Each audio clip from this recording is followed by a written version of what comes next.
Akkam jirtan hashamar kafuune ilmaan Oromoo warreen addunyaa tanarra jirtan hundi keessanuu akkam nagaa jirtu. An artistii Bakkee Show jedhama. Arran tana wallee ajaa'ibaa isinii qabadhee dhufeetiin jira. Kanaafuu isinis nafaana bu'aa na jajjabeessaan isiniin jaa karaa bareedaadhaan akkaan isinii gallakkisuuf asirratti mooraalee akkanaa kanneen barbaada.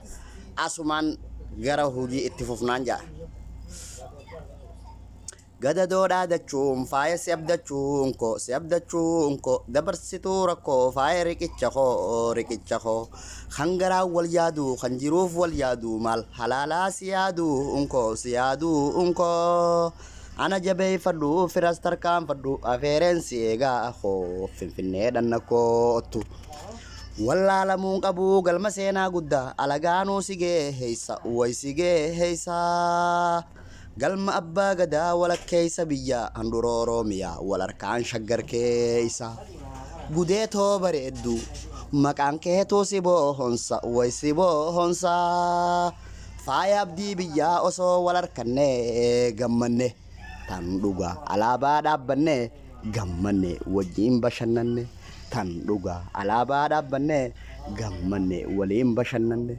tan dhugaa alaabaa dhaabbanne gammanne waliin bashannanne sirba itti aanutti isinii dabruudhaaf yoon kanin yaalute isinis waan akka hinifanne asumaan turtii gaarii na wajjin godhaan isinin jaa gara sirba biyyaati kuni kan jaalalaa kan warraayisaa kan adda addaa isiniif qabadhee kanin dhufutaa yeroo itti aanu irrattis amma kanumaan naa waliin booharaa turtii gaariidhaan isinin jaa hordoftoota keenya saniifuu bakka diimtuu santuqaa subscribe godhaatii na guddisaa anis waan isin booharsuu sirba ajaa'ibaa qabadhee waan hin dhufa jiruuf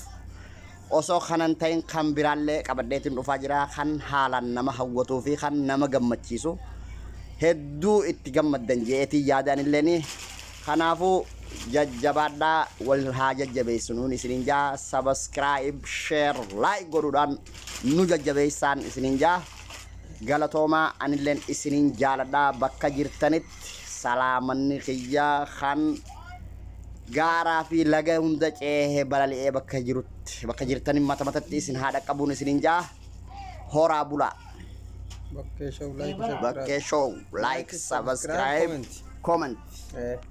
Maal jetta asirratti sirbi kun waan injuu sirbi feqon baay'ee na gammachiisee jira ani ilmaan Oromoo kan addunyaa kanarra jiru hundi akkas hordofan abdiin qabaa akka like fi share sibira dhaabbatanii abdii qabaa balisa keenya gaarii fi qaalii nama